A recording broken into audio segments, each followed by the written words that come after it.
Hello बच्चों, क्या हाल चाल। कैसे हैं आप लोग।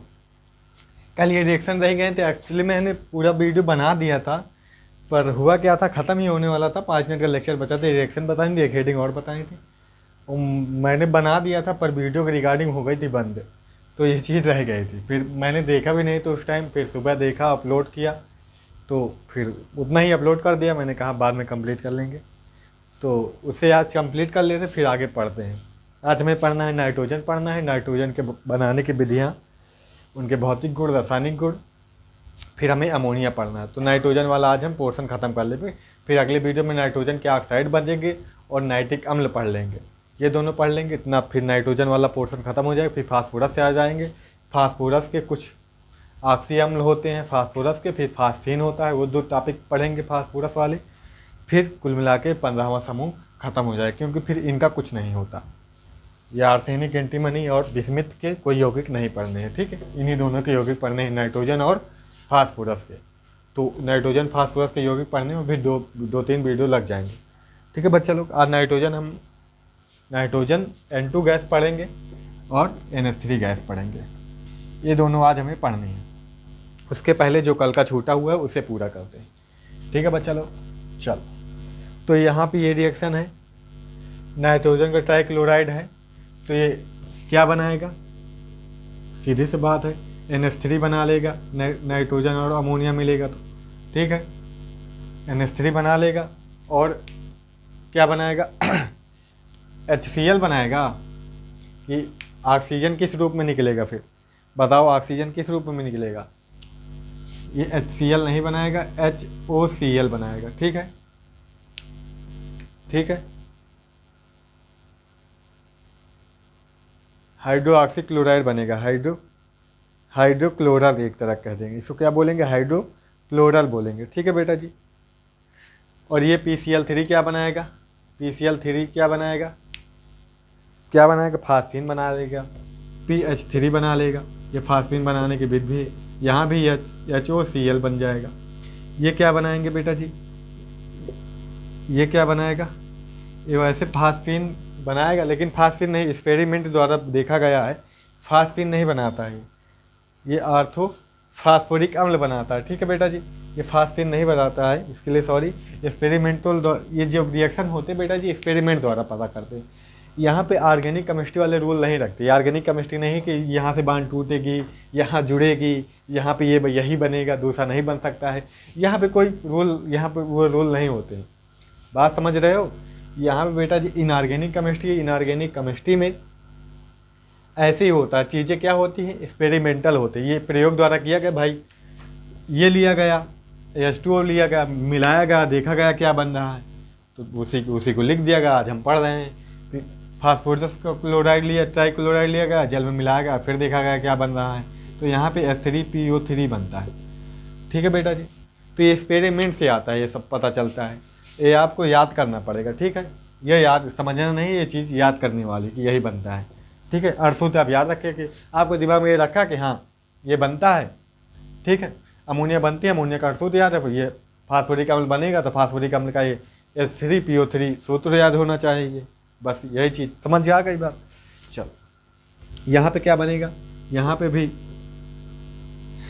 सॉरी, यहाँ पे क्या बनेगा, H3AsO3, यही चीज़ बनती है। यहाँ P था तो P आया, यहाँ AS था तो AS आएगा। और यहाँ ये यहाँ क्या बाहर होगा, यहाँ पे देखो ऑक्सीजन यूज हो गई है, ऑक्सीजन यूज हो गई है, तो यहाँ पे ये नहीं बनेगा, यहाँ पे HCl बनेगा, ठीक है। यहाँ भी HCl बनेगा, अब सब जगह HCl ही बनेगा। यहाँ पे बेटा जी इनके जो ये ऑक्साइड होते हैं ये स्टेबल नहीं है, ये स्टेबल नहीं है, तो यहाँ पे बनता है SbOCl3, यहाँ पे बनेगा BiOCl3 और फिर HCl और HCl। इन सब का जल अपघटन हो रहा, हमें यही तो पढ़ना था, जल अपघटन। इनके जो ट्राई हाइलाइड होते वो अस्थाई नहीं होते। नाइट्रोजन का सिर्फ यही NF3 ये ट्राई हाइलाइड अस्थाई होता है, बाकी किसी के भी ट्राई हाइलाइड क्या अस्थाई नहीं होते, वो सभी ऐसे बदल जाते हैं, ठीक है, समझ गए। बैलेंस नहीं, बैलेंस आप कर सकते हैं।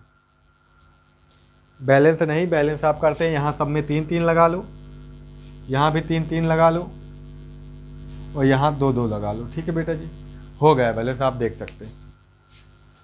ठीक है, तो हमने जो 15वें समूह के तत्व थे उनके हाइड्रोजन से क्रिया लाई है, तो टाई हाइलाइट बने। टाई हाइलाइट जो होते हैं इनके अस्थायी नहीं होते। फिर नाइट्रोजन का NF3 नामक NF3 टाई हाइलाइट अस्थायी होता है, बाकी किसी के भी अस्थायी नहीं होते। हालांकि नाइट्रोजन का ये वाला भी हो, क्लोरीन के साथ हो टाई हाइलाइट, ये भी अस्थायी नहीं है। ब्रोमीन के साथ ट्राई हाइलाइट, ये भी अस्थायी नहीं है। कोई भी अस्थायी नहीं, सिर्फ ये अस्थायी है, किसी का भी कोई भी अस्थायी नहीं है। पेंटा हाइलाइट अस्थायी है पर ट्राई हाइलाइट अस्थायी नहीं होते। ठीक है बेटा जी, वो किसी न किसी दूसरे में बदल जाते हैं। ठीक है, चलो इसको लिख लेंगे आप, कल छूट गया था, बस अब हो गया ख़त्म।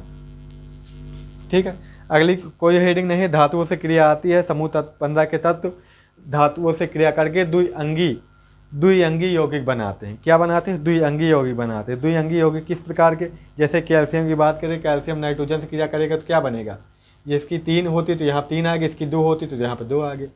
फिर कैल्शियम फास्फोरस किया करे, क्या बनेगा? 3 होती 3 आएगा, 2 आएगा। ऐसे ही बनाता है, ऐसे ही आगे बन जाएगा। नाइट्रोजन से क्रिया कराओगे तो क्या बनेगा? यहाँ 3 आएगा, यहाँ पे ये 2 आएगा। ऐसे ही बनते हैं। ठीक है, इसी तरह के ये सभी कैसे हैं? द्विअंगी यौगिक है। ये हो जाता है ख़त्म। ठीक है, एक क्वेश्चन पूछा जाता है, इसका जवाब हालांकि मैंने कल के वीडियो में दे दिया था कि नाइट्रोजन +3 ऑक्सीकरण अवस्था दिखाता है। नाइट्रोजन +3 ऑक्सीकरण संख्या या ऑक्सीकरण अवस्था प्रदर्शित करता है, किंतु यह पेंटाहाइलाइड नहीं बनाता। क्यों? +5 ऑक्सीकरण संख्या दिखाता है नाइट्रोजन, फिर भी यह पेंटाहाइलाइड जैसे कि NCl5 नहीं बनाता। क्यों पेंटाहाइलाइड नहीं बनाता? क्यों? इसका सीधा सा जवाब हमने बताया था, क्योंकि नाइट्रोजन के पास डी कक्षक उपस्थित नहीं होता। नाइट्रोजन के पास डी कक्षक उपस्थित नहीं होता है, इसलिए नाइट्रोजन की अधिकतम संयोजकता 4 होती है। इसलिए नाइट्रोजन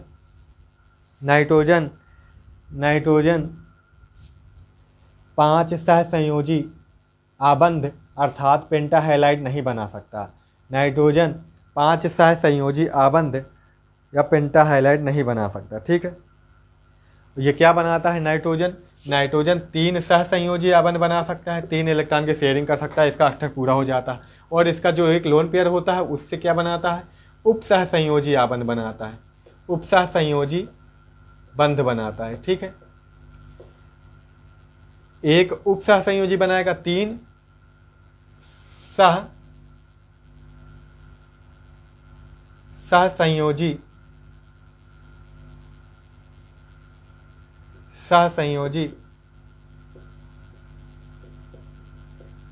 बंध बनाता है।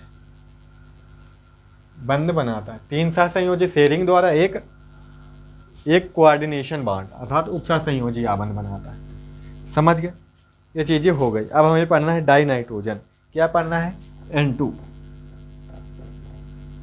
Die nitrogen.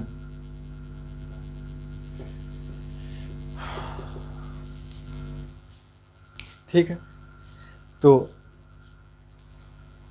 मैं उस तरफ बोलूँगा नहीं, मैंने अभी कल आपको बता दिया था। आगे स्पीड में चलेंगे, हम समझाता जाऊँगा, आपको सब कुछ बताऊँगा, पूरा जितना लिखना रहेगा वो भी बताऊँगा, सब कुछ बताऊँगा। अगर आप लिख सकते हैं वीडियो देख के तो लिखेंगे, नहीं तो मैं आपको बुक से आपको पिक दे दूँगा। और आपको नोट्स बोला था, वो नोट्स हालांकि मैं डाउनलोड कर रहा था, डाउनलोड हुई नहीं थी, मैं निकालूँगा उसे दूँगा आपको। ठीक है, तो आप वीडियो देखेंगे, नोट्स बनाएंगे, मैं स्पीड में समझाऊँगा। ठीक है बेटा जी, N2 का निर्माण हमें पढ़ना है। N2 का निर्माण, N2 का निर्माण की कई सारी विधियाँ। एक औद्योगिक विधि आती है, औद्योगिक विधि में हम द्रव वायु द्वारा करते हैं। द्रव वायु द्वारा इसका आसवन विधि द्वारा हम द्रव वायु द्वारा इसका पहली कौन सी आ जाती है? पहली आ जाती है औद्योगिक विधि। पहले कौन सी आ जाती है बेटा जी? औद्योगिक विधि। औद्योगिक विधि में द्रव वायु द्वारा, ये ब्रैकेट में डाल लेना है आपको, ये डाल लेना। जैसे द्रव लिक्विड होता है, उसमें द्रव वायु होगी, तो उसमें द्रव के रूप में नाइट्रोजन भी होगी, नाइट्रोजन सबसे द्रव के रूप में ऑक्सीजन भी होगी। मोस्टली यही गैसें होती हैं, बाकी बहुत कम मात्रा में होती हैं। ठीक है, तो यहाँ पे होता क्या है, जो नाइट्रोजन होता है इसका क्वथनांक बेटा जी कम होता है, इसका अधिक होता है।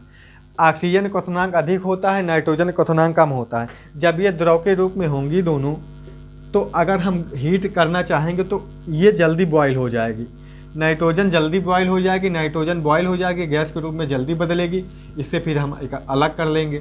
ठीक है, और ऑक्सीजन जो होगी वो पीछे रह जाएगी, क्योंकि इसका क्वथनांक अधिक होगा, ये देर से इसको बॉयल होने के लिए अधिक तापमान की आवश्यकता होगी। समझ गए, इस तरह से हम आसवन विधि द्वारा हम इसको अलग कर लेते हैं। समझ गए, यही इसकी होती है औद्योगिक विधि नाइट्रोजन बनाने की। ये एक जनरल सा मेथड है, इसमें कोई रिएक्शन नहीं होती। ठीक है, अच्छा, ये आप बुक से भी पढ़ सकते हैं, बुक नहीं खरीदे तो खरीद लो बेटा जी, बालाजी खरीद सकते हो, राजीव खरीद सकते हो।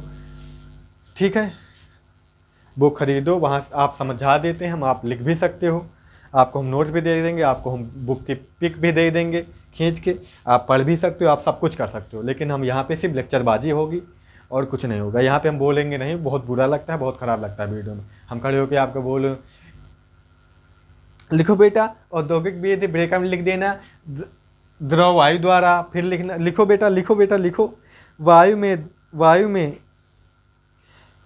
से धूल कण और CO2 को अलग कर देंगे हम।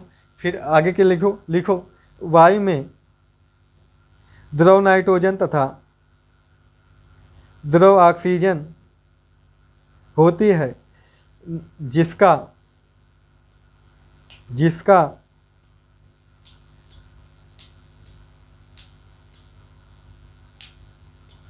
तो ये सब हम करने वाले नहीं हैं। ऐसे बोलेंगे 10 घंटा लगाएंगे, ऐसे सोचेंगे बोलेंगे, तो ये सब मैं बोलने वाला नहीं, ये सब करने वाला नहीं है। बुरा लगता है, कोई नया बच्चा आता है ये क्या मतलब अच्छे नहीं लगता, उसको बहुत इंप्रेसिव लगता ही नहीं वीडियो। तो यहाँ पे सिर्फ समझाई होगी, लेक्चरबाजी होगी, आप अपने नोट्स बनाएं, आप अपने मैनेज करें। ठीक है बच्चा लोग, आप साथ देंगे, आशा है। ठीक है, अगली आ जाती है प्रयोगशाला विधि, लेबोरेटरी मेथड, प्रयोगशाला विधि। प्रयोगशाला में क्या करते हैं, अमोनियम नाइट्रोजन बनाने के लिए अमोनियम क्लोराइड होता है और सोडियम नाइट्राइड होता है। अमोनियम क्लोराइड होता है और सोडियम नाइट्राइड होता है। ठीक है बेटा जी, इन दोनों की क्रिया से कि इसका जलीय विलयन होता है। ठीक है, किसका जलीय विलयन होता है, सोडियम नाइट्राइड का। इन दोनों की क्रिया से नाइट्रोजन गैस बनती है। ठीक है, और जो जल बाहर हो जाएगा। इनके विलयन को आपस में क्या करेंगे, गर्म करेंगे। इसका जलीय विलयन होगा, इसको अमोनियम क्लोराइड पाउडर के रूप में होता है, सॉलिड के रूप में होता है, तो इसको मिला देंगे तो ये दोनों क्रिया होगी, तो यहाँ पे नाइट्रोजन गैस बनती है। नाइट्रोजन गैस अलग हो जाती है। पानी जो होगा, पानी तो जलीय विलयन था ही, इसमें पानी था तो पानी बाहर होता है। ठीक है, और क्या बाहर होगा, और पता है तुमको सोडियम मिल जाता, क्लोरीन मिल जाता तो NaCl बन जाता आसानी से, फटाक से। ये नाइट्रोजन गैस हमें मिल गई यहाँ पे। तो ये इसमें बहुत सारी अशुद्धियाँ भी होती हैं, बहुत थोड़ी मात्रा में अशुद्धियाँ भी होती हैं। जैसे अशुद्धियाँ किस रूप में होती हैं, NO के रूप में अशुद्धियाँ हो सकती हैं, और किस रूप में, HNO3 के रूप में। ये भी कुछ मात्रा में बन जाता है, ये भी कुछ मात्रा में इसमें बन जाता है इस रिएक्शन में। तो ये अशुद्धियों के रूप में होते हैं, इन्हें हम पृथक कर लेते हैं। इन्हें पृथक करने के लिए हम H2SO4 और K2Cr2O7 का इस्तेमाल कर लेते हैं। समझ गए, पोटेशियम डाइक्रोमेट और सल्फ्यूरिक अम्ल के द्वारा इनकी अशुद्धियों को पृथक कर लेते हैं। ठीक है, तो क्या बोला मैंने, अमोनियम क्लोराइड तथा सोडियम नाइट्राइड के जलीय विलयन को गर्म करने पर नाइट्रोजन गैस प्राप्त होती है। ये रिएक्शन है, इसका रिएक्शन कोई दिक्कत नहीं है, रिएक्शन ये बैलेंस नहीं, आप बैलेंस कर सकते हैं, हम किए भी दे रहे हैं आपको। ठीक है, इसमें इस अभिक्रिया में थोड़ी मात्रा में ANO, मैंने बोला ANO और HNO3 की अशुद्धियाँ मिलती हैं, जिन्हें पृथक करने के लिए हम H2SO4 तथा K2Cr2O7 का उपयोग करते हैं। ठीक है, का उपयोग करते हैं के जलीय विलयन में प्रवाहित कर देते हैं इसको, तो वो वैसे भी पृथक हो जाता है वहाँ पर क्रिया करके। ठीक है, चलो हो गया, ये बैलेंस नहीं, बैलेंस कर देते हैं। अब नाइट्रोजन 2, तो नाइट्रोजन 1 है तो यहाँ नाइट्रोजन 2 हो गई, देखो 1 नाइट्रोजन 2 नाइट्रोजन हो गई। चलो नाइट्रोजन काम करते हैं, H2 2 है तो H2 यहाँ पे कितना है 4 है तो यहाँ पे 2 लगा लो, हो गया। ऑक्सीजन देखो तो यहाँ पे 2 है तो यहाँ पे 2 है, हो गया। Na1 Na1 Cl1 Cl1, हो गया बैलेंस। चलो और दो प्रयोगशाला विधि आपको ख़त्म हो गई। चलो अगली तीसरी विधि आ जाती है बेटा जी। तीसरी विधि आ जाती है अमोनियम डाइक्रोमेट के ऊष्मीय अपघटन द्वारा। अमोनियम डाइक्रोमेट, डाइक्रोमेट मतलब Cr2O7, जैसे पोटेशियम डाइक्रोमेट तो पोटेशियम हो जाएगा, ठीक है, Cr2O7, ये डाइक्रोमेट इसको बोलते हैं। हमेशा याद है Cr2O7 को क्या बोलते हैं, डाइक्रोमेट, आपको याद रखना है। Cr2O7 को क्या बोलते हैं बेटा जी, डाइक्रोमेट। मैंने क्या बोला, Cr2O7 को डाइक्रोमेट बोलते हैं, इसको आपको याद रखना है। पोटेशियम लगा तो पोटेशियम डाइक्रोमेट, नहीं डाइक्रोमेट है तो डाइक्रोमेट। अब यहाँ पे हमने क्या बोला है कि अमोनियम डाइक्रोमेट, अमोनियम आपको पता है क्या होता है, NH4 होता है, NH4 होता है। आपको हम ये भी बतलाना चाहेंगे तो इस पर जो होता है Cr2O7 पे जो होता है, इस पर 2 माइनस होते हैं, ठीक है बेटा जी, 2 माइनस होते हैं तभी तो K2 जुड़ता है इसके साथ, पता चला आपको, 2 माइनस होते हैं तभी तो K2 जुड़ता है। और NH4 पे कितना होता है, H प्लस होता है। तो यहाँ पे क्या बनेगा, यहाँ पे इसकी ऑक्सीकरण संख्या इस वाले की यहाँ 2 लगेगी और इसमें पूरे पे 1 लगेगी, 1 लिखा नहीं जाता वो इसीलिए ऐसे छोड़े। इसका ऊष्मीय अपघटन, इसको गर्म करते हैं तो भी हमें नाइट्रोजन गैस बनती है। अमोनियम डाइक्रोमेट बोलते हैं इसको, क्या बोलते हैं, अमोनियम डाइक्रोमेट, अमोनियम डाइक्रोमेट बोलते हैं। अच्छा, इसको हीट करते हैं तो क्या बनता है, N2 गैस बनती है। अब और क्या बन सकता है, आप दिमाग लगाओ। Cr किस रूप में बाहर निकल सकता है, H किस रूप में बाहर निकल सकता है, ये आप दिमाग लगाओ। एक चीज़ याद रखना, ऊष्मा का अपघटन कर रहे हैं, हीट कर रहे हैं, हीट कर रहे हैं तो हाइड्रोजन ऑक्सीजन होगा तो हमेशा H2O बनेगा ही बनेगा। अगर हाइड्रोजन है, ऑक्सीजन है और अगर हीट किया जा रहा है तो H2 तो बनेगा ही बनेगा। तो अब Cr किस रूप में निकलेगा, Cr के साथ कोई यौगिक नहीं देखा होगा, CrH के साथ कोई यौगिक नहीं देखा होगा आपने, Cr2O3 होता है, Cr2O3 होता है। ऑक्सीजन पर 2 होती, Cr पर 3 होता है ऑक्सीकरण संख्या, इसलिए ये बन जाता है, ठीक है, ठीक है। इसको क्या बोलते हैं, ये नाइट्रोजन है, ये जल है, Cr2O3 क्या बोलते हैं, क्रोमिक ऑक्साइड। इसे क्या बोलते हैं बेटा जी, क्रोमिक ऑक्साइड, क्रोमिक, इसे क्या बोलते हैं, क्रोमिक ऑक्साइड। इसमें हालांकि हिंदी लिखने की कुछ ज़रूरत भी नहीं है, नहीं तो आप लिख भी सकते हो अमोनियम डाइक्रोमेट को गर्म करने पर, या अमोनियम डाइक्रोमेट को गर्म करने पर यह नाइट्रोजन गैस देता है। नाइट्रोजन और क्रोमिक ऑक्साइड में अपघटित हो जाता है। ऐसे भी लिख सकते हो आप, कुछ भी लिख सकते हो, मैं पूरी लैंग्वेज बोल भी देता हूँ, अगर आप वीडियो देख के लिख सके हो तो लिख सकते हो, ठीक है बेटा जी, ठीक है। अब ये ना कहना आराम से पढ़ाओ, आराम से क्या है, इसमें समझा रहा हूँ, समझ में आ जाता, पूरी बात बोलता हूँ मैं, ठीक है, आराम से, क्या धीरे धीरे। ये क्या होता है बेटा जी, ये डाइक्रोमेट होता है। ये क्या होता है, अमोनियम डाइक्रोमेट, अब वैसी चीज़ मैं जल्दी से बोलता हूँ, और क्या है, ठीक है। चलो एक विधि और आ जाती है तीसरी, ये NCERT में भी है, पूछी जाती है, क्वेश्चन आ जाता है ऐसे कि सोडियम एजाइड के ऊष्मीय अपघटन का समीकरण लिख लीजिए। क्या, सोडियम एजाइड को क्या बोलते हैं, NaN3। सोडियम एजाइड से भी बनता है, बेरियम एजाइड से भी बनता है, BaN3। यहाँ पे होल आ जाएगा, होल क्यों आया, क्योंकि Ba पे 2 होते हैं, 2 ऑक्सीकरण से। सोडियम एजाइड बोलते हैं इसे, एजाइड। ये क्या होता है, सोडियम लिख लेंगे, सोडियम एजाइड। तो हमने क्या बोला है हेडिंग, सोडियम एजाइड द्वारा, सोडियम एजाइड द्वारा, ठीक है बेटा जी, एजाइड द्वारा। ये क्या है, बेरियम एजाइड है, आप नाम लिख सकते हैं, नहीं तो हम लिखे देते हैं, बेरियम एजाइड है, बेरियम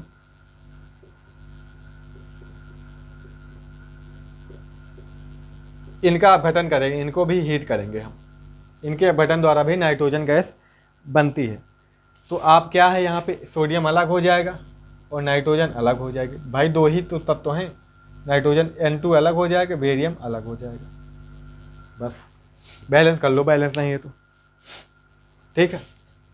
नाइट्रोजन 6 तो यहाँ पे 3 लगा दो, नाइट्रोजन यहाँ पे 3 है, यहाँ पे 2 है तो यहाँ पे 3 लगाओ, 6 ही बनाना पड़ेगा, यहाँ पे 2 लगाना पड़ेगा, यहाँ पे 2 लगाना, हो गए, रिएक्शन हो गए। ये क्वेश्चन पूछा जाता है कि सोडियम एजाइड के अपघटन का रासायनिक समीकरण लिखिए। एनसीईआरटी क्वेश्चन है। ठीक है बेटा जी, हो गया समझ में, कुछ नहीं है, एकदम सिंपल सा रिएक्शन है। चलो इसकी बनाने की विधियाँ खत्म हो जाती जो भी आपके सिलेबस में। अब आ जाते हैं इसके गुणधर्म। तो N2 के भौतिक गुण, N2 के भौतिक गुण। अब एक बात बताओ बेटा जी, यह एक गैस है, क्या ये नाइट्रोजन दिखती है? क्या नाइट्रोजन का स्वाद बता सकते हो? जीभ निकालो, देखो स्वाद पता चल रहा है, जीभ हवा में नाइट्रोजन है, नाइट्रोजन जीभ में भी टच हो रही होगी, स्वाद पता चल रहा है? नहीं पता चल रहा है। क्या नाइट्रोजन दिख रही है? नहीं दिख रही है। तो नाइट्रोजन गैस है, ये सब हम सबको पता है। तो क्या लिखोगे? पहला एक भौतिक गुण क्या बना? यह रंगहीन क्या बदबू दे रही है? नहीं दे रही। तो गंधहीन, स्वादहीन गैस है। यह पता चल गया है ना, एक भौतिक गुण यही होता है भौतिक गुण से ना, क्या दिख रहा है, क्या लग रहा है, क्या नहीं, यही तो है भौतिक गुण भाई। ना तो हमें स्वाद पता चल रहा है, ना तो इसकी नाइट्रोजन गंध निकल रही है। नहीं तो वायु में चाहे जहाँ बदबू आए फिर वैसी महक आनी चाहिए नाइट्रोजन की। हर जगह पूरे वायुमंडल में नाइट्रोजन है।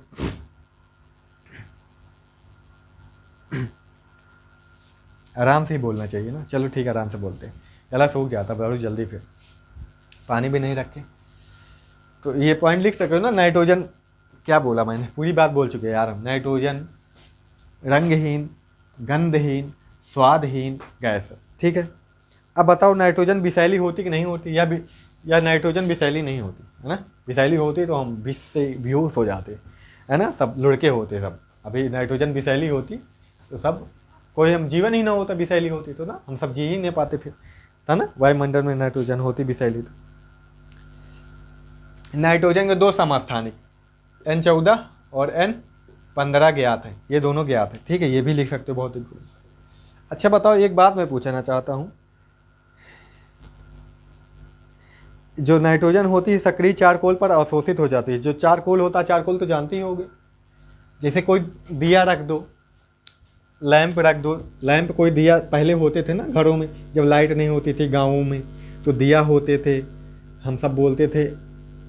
कोई रखा हो, ऊपर कुछ लगा हो, दीवार हो, अलमारी कोई बनी हो, यहाँ पे दीपक रख दें हम, ये जले, इसकी लो निकले, तो यहाँ पे धुआं काला निकलता है, कार्बन होता है, तो यहाँ पे कार्बन जम जाता है पाउडर के रूप में। वो क्या होता है? वो चारकोल होता है। वो क्या होता है? चारकोल होता है। चारकोल कार्बन ही होता है, जम जाता है वहाँ पे पाउडर के रूप में। ठीक है, वो चारकोल ही होता है। ठीक है, तो चारकोल पर नाइट्रोजन क्या होती है? अवशोषित हो जाती है। ये चीज़ आप याद रखेंगे। ठीक, चारकोल पर नाइट्रोजन क्या होती है? अधिशोषित होती है, अवशोषित नहीं होती, अधिशोषित, अधिशोषण होता है। अधिशोषण हम पढ़े थे ना पृष्ठ रसायन वाले लेशन। चलो, नाइट्रोजन का क्वथनांक कम होता है किसके? ऑक्सीजन से। और नाइट्रोजन की विलेयता भी कम होती है, हिमांक भी कम होता है। समझ गए? चलो, इसके भौतिक गुण इतने रासायनिक गुण हो गए बहुत। ठीक, अब आ जाते हैं, अब भौतिक गुण खत्म हो गए, इसके रासायनिक गुण पे आ जाते हैं। ये क्वेश्चन हमने कल बताया था ना आपको कि नाइट्रोजन जो होती है वो सामान्य ताप पर भी द्रव अवस्था में पाई जाती है। क्यों? इसका जो होता है क्वथनांक कम होता है, क्यों? इसका हमने कारण दिया था आपको। नाइट्रोजन परमाणु के मध्य ट्रिपल बॉन्ड पाई जाती है। इसे तोड़ने के लिए उच्च आयनन एंथैल्पी की आवश्यकता होती है। इसकी आयनन एंथैल्पी N2 की आयनन एंथैल्पी उच्च होती है, क्योंकि नाइट्रोजन परमाणु के मध्य ट्रिपल बॉन्ड त्रिआबंध पाया जाता है, जो आसानी से नहीं टूटता, जिसे तोड़ने के लिए बहुत अधिक ऊर्जा की आवश्यकता होती है। इसलिए ये भाई N तब आपस में जुड़ जाते हैं, इसलिए द्रव अवस्था में पाया जाता है। और यानी हाइड्रोजन किसी हाइड्रोजन के साथ जुड़ जाए तो यह हाइड्रोजन बांध बनाने में सक्षम होता है, क्योंकि हमने पढ़ा था ना, अमोनिया होती तो नाइट्रोजन ये क्या हाइड्रोजन बांध बना सकती, फास्फीन हाइड्रोजन बांध नहीं बना सकती। इसलिए इसका क्वथनांक क्या होता है? अधिक होता है। ओह सॉरी,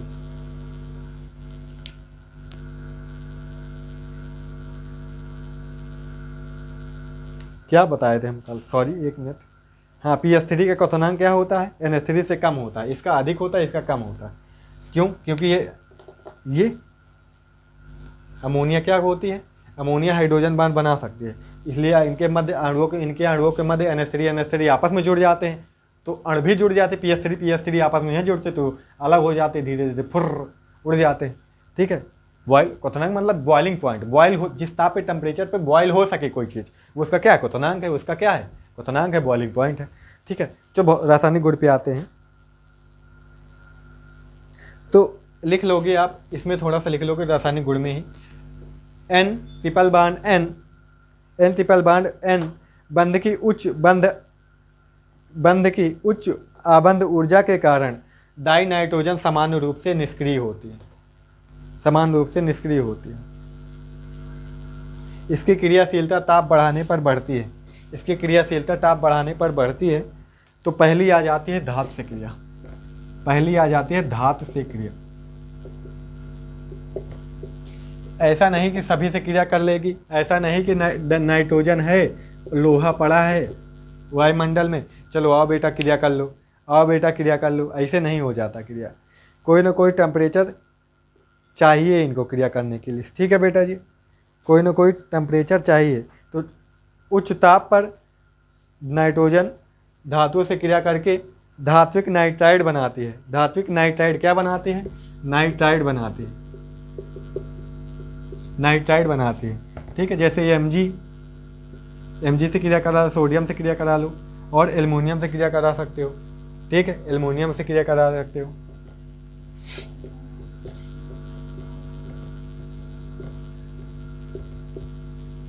नाइट्राइड बनाएंगे, जैसे एल्युमिनियम नाइट्राइड सुना भी होगा, N2Al N3 Na, यहाँ पे 3 आएगा, ये लग जाएगा,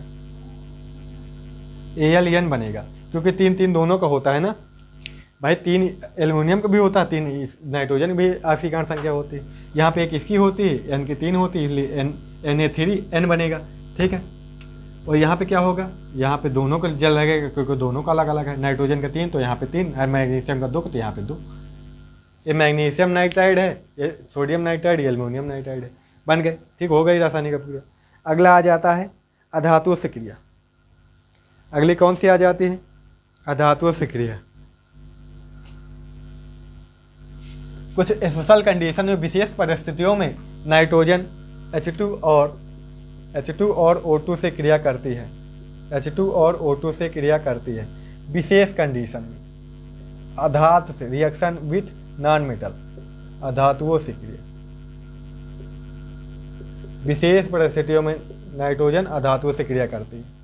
क्या बोला, क्या बनाएगा?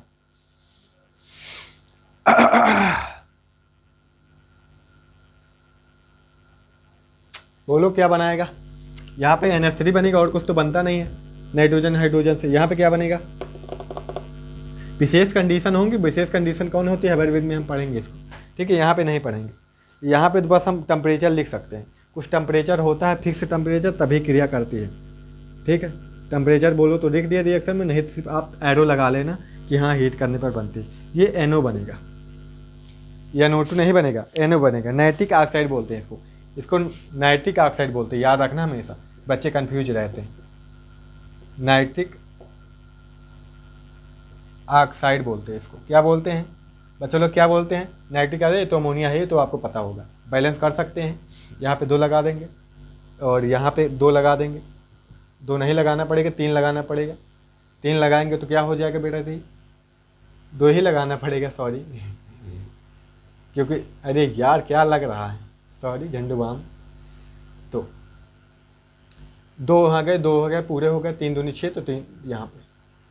ठीक है, ये 3 है भौकाली वाला, थोड़ा समझ लेना। अच्छा चलो सही बना देता हूँ। चलो हो गया।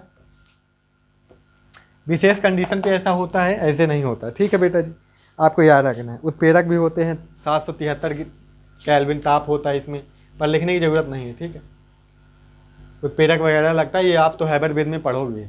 यमो भी लगता है, यफी भी लगता है, ये उत्प्रेरक लगते हैं। उत्प्रेरक वर्धक भी लगता है, यमो मोल्बोडियम, ये उत्प्रेरक वर्धक का कार्य करता है। और हीट टेम्परेचर भी लगता है ना, ये सब लगता है। और वायुमंडलीय दाब भी होना चाहिए, लगभग 200 के वायुमंडलीय आसपास दाब होना चाहिए इसका। चलो अब है एल्युमिनियम से क्रिया, एल्युमिना से क्रिया, एल्यूमिना से क्रिया। अगली रिएक्शन है एल्यूमिना से क्रिया। कौन सी रिएक्शन है बेटा जी? चौथी आ जाती है, चौथी तीसरी है, तीसरी है एल्यूमिना से क्रिया, से क्रिया।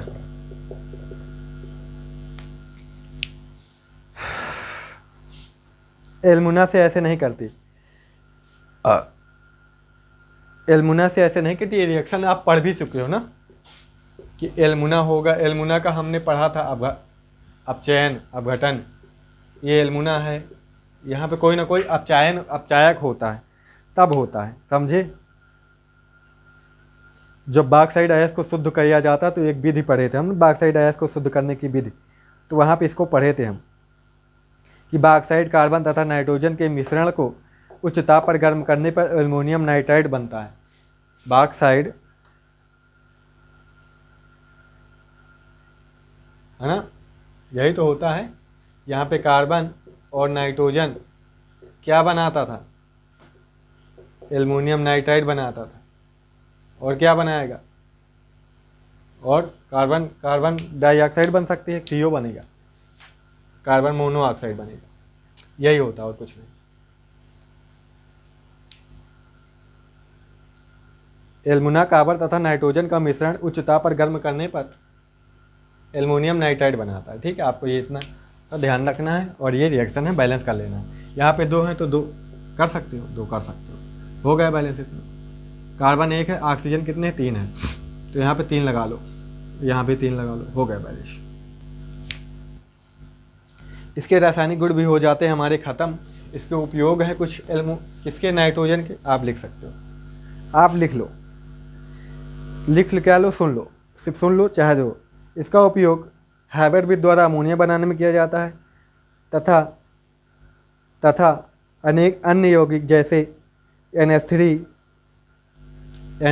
मतलब कि नाइट्रिक अम्ल, कैल्शियम साइनाइड, जैसे कि कैल्शियम साइनाइड को CaCN2 आदि यौगिकों को बनाने में करते हैं। ठीक है, और इसका उपयोग लोहा इस्पात के उद्योग में अक्रिय वातावरण